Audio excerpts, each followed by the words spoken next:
Всем привет! Приближается сентябрь, а вместе с ним долгие осенние вечера, промозглая погода и вместе с ней желание посидеть дома за компом, играя в интересный ММО-проект. И если вы задаетесь вопросом, стоит ли в 2021 году врываться на просторы Альбиона, то это видео однозначно поможет вам определиться. Смотрите до конца, чтобы получить полную картину и понять, стоит ли именно вам играть в эту игру. И чтобы не возникало вопроса о том, можно ли доверять мнению какого-то ноунейма, скажу пару слов о моем опыте игры. Я начал активно играть в Альбион через месяц-полтора после релиза в 2017 году, и только в 2021 сделал перерыв примерно на полгода.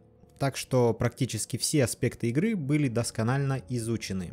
И первое, что мне хотелось бы отметить, это то, что Альбион не имеет смысла сравнивать с абсолютным большинством современных многопользовательских проектов, которые в массе своей делают упор на сессионность и развлечение игрока. Игра в Альбион основную часть времени это скука и боль, или и то и другое вместе.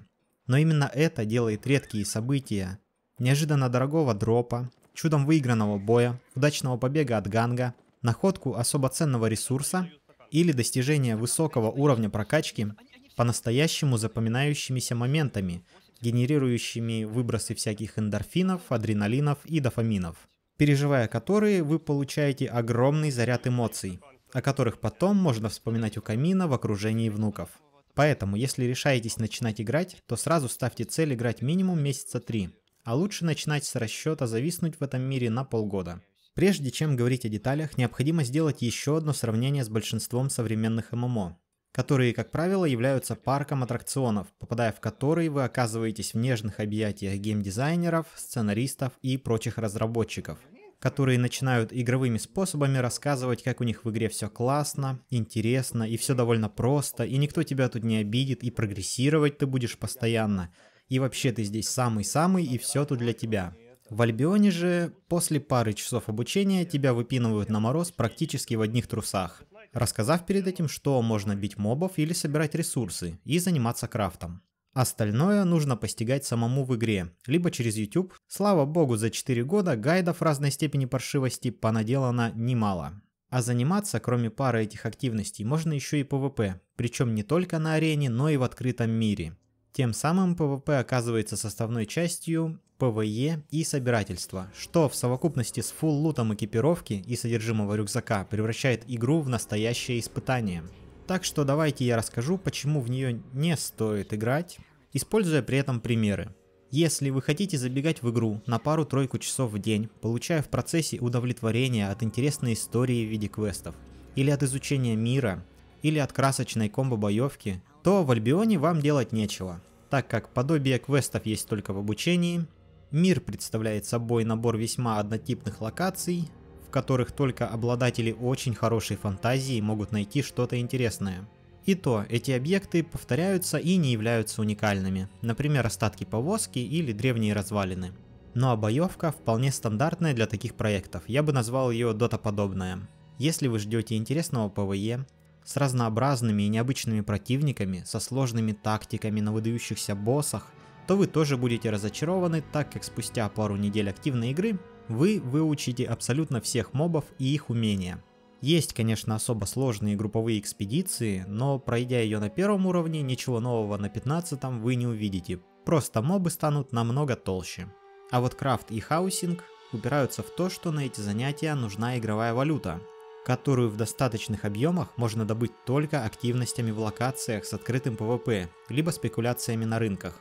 Последний вариант я рассматривать не буду, так как имхо, если вы мастер купи-продай активностей, то лучше их применять в реале. А вот попытаться именно заработать игровую валюту в PvP локациях, они же черные земли, довольно геморройно, так как это очень затратное занятие по времени, но что важнее, трата нервов окажется несравненно выше, так как десятки и сотни игроков вокруг захотят прибрать к рукам ценности, которые вы добудете. И так как добытое нужно будет продать, а по нормальной цене это можно сделать только в городах, но путь до них зачастую является не близок и соответственно крайне опасен.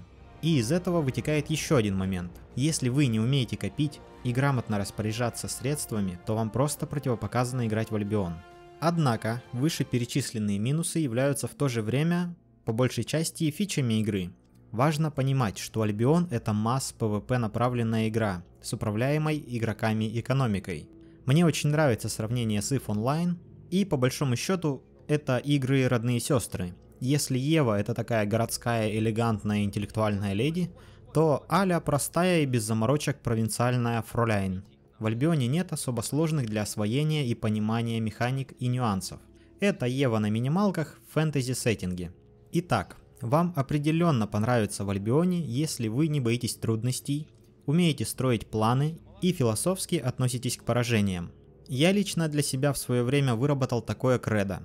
Неважно, чем и какое время ты занимался перед тем, как тебя убили и забрали все добытое вместе с экипировкой. Ведь перед этим ты прокачал кое-какие умения и, соответственно, стал хоть немного лучше в выбранной сфере. Если для вас будет приемлемой наградой за 3-часовой фарм только прокачка, то Альбион, по крайней мере, не сожжет вам нервы и компьютерная периферия останется целой.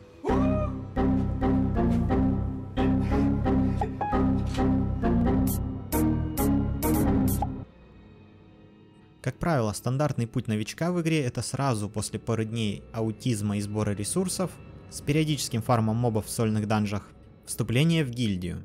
Желательно начинать с относительно крупного коллектива с какой-то целью. С целью у коллектива, конечно же. И после этого начинается упорный труд по достижению уровня прокачки, необходимого для участия в гильдейских массовых активностях. Обычно в гильдиях помогают новичкам начать прокачку, выбрать билд и показывают места и способы наиболее эффективного кача. В процессе вы узнаете сильные и слабые стороны разных наборов экипировки и, возможно, поймете, как вы можете синергировать с вашими сопартийцами. После прокачки билда начинается самое интересное, то, ради чего в Альбион играет абсолютное большинство людей, а именно гильдейские активности. Опытный или не очень игрок с шилом в одном месте собирает вас в банду, цель которой, как правило, заработать серебра. Но вот способы этого сейчас довольно разнообразны. Начиная от прохождения высокоуровневых данжей в открытом мире с возможной встречей с такими же игроками. Такие встречи обычно заканчиваются смертью одной из групп, после чего победители собирают добычу с тел павших врагов. Походом на мирового босса, с которого падает огромное количество ценностей. Фармом ресурсных боссов. Здесь вам может пригодиться опыт собирателя первых дней игры. Зачисткой сундуков в местном аналоге в WebWay, Авалонских путях. Здесь вы тоже рано или поздно наткнетесь на противников. И заканчивая сугубо гильдейскими активностями, типа зачистки магов на вражеских клаймах, захват замков и аванпостов и просто хорошим махачем 100 на 100 или 30 на 90. Тут как повезет. Со временем это все может поднадоесть, и вы вольны переключиться на честные сражения 5 на 5, 10 на 10 или 1 на 1 в инстанс-зонах. В них тоже работает full loot, а победители получают ценные награды, которые пользуются спросом на рынке. Эти занятия попахивают киберспортсменством, и жителям этой страны достичь невообразимых высот в данных активностях может немного мешать пинг, но крепким середняком стать вполне реально, если есть желание. Если надоедает PvP, можно сосредоточиться на сборе и переработке ресурсов. Но эти занятия не будут спокойными и расслабляющими. Постоянная опасность ганга и потери дорогостоящей экипировки будет перманентно щекотать нервы. Но есть занятия, во время которых можно отдохнуть от постоянной опасности. Это крафт и переработка. Эти две активности довольно просты в освоении, но интересны тем, что рынок живой и цены постоянно скачут. Так что здесь можно как потерять немало кровно заработанных, так и сделать иксы, продавая и покупая огромное количество видов различных товаров в одном из 6 городов. Крафт и переработку разумно совмещать с развитием своего острова, на котором можно создать целые производственные комплексы или превратить его в прекрасное дизайнерское место для отдыха. Об этом есть гайд и на моем канале. Не стоит забывать и о таком аспекте, как билдостроение. В игре любой персонаж может надевать любое оружие или броню, комбинируя их под определенные цели. Таким образом появляются экспериментаторы, проходящие в одиночку групповые данжи, или группы, специализирующиеся в масс-ПВП на внесении огромного количества урона по площадям. И хоть я постоянно упоминал возможность и неизбежность гибели с потерей всей экипировки, сейчас в игре есть огромные пространства, где можно заниматься всеми основными активностями без риска потерять вещи и содержимое рюкзака. Это большая часть королевского континента.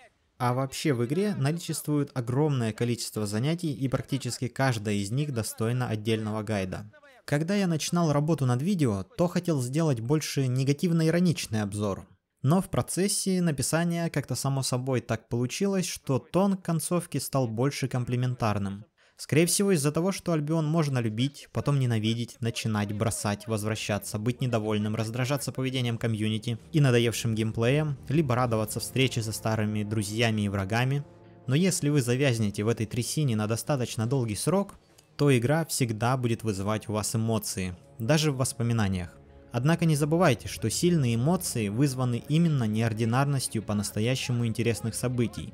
То есть вы можете несколько вечеров по 3 часа фармить в данжи, и ничего не произойдет.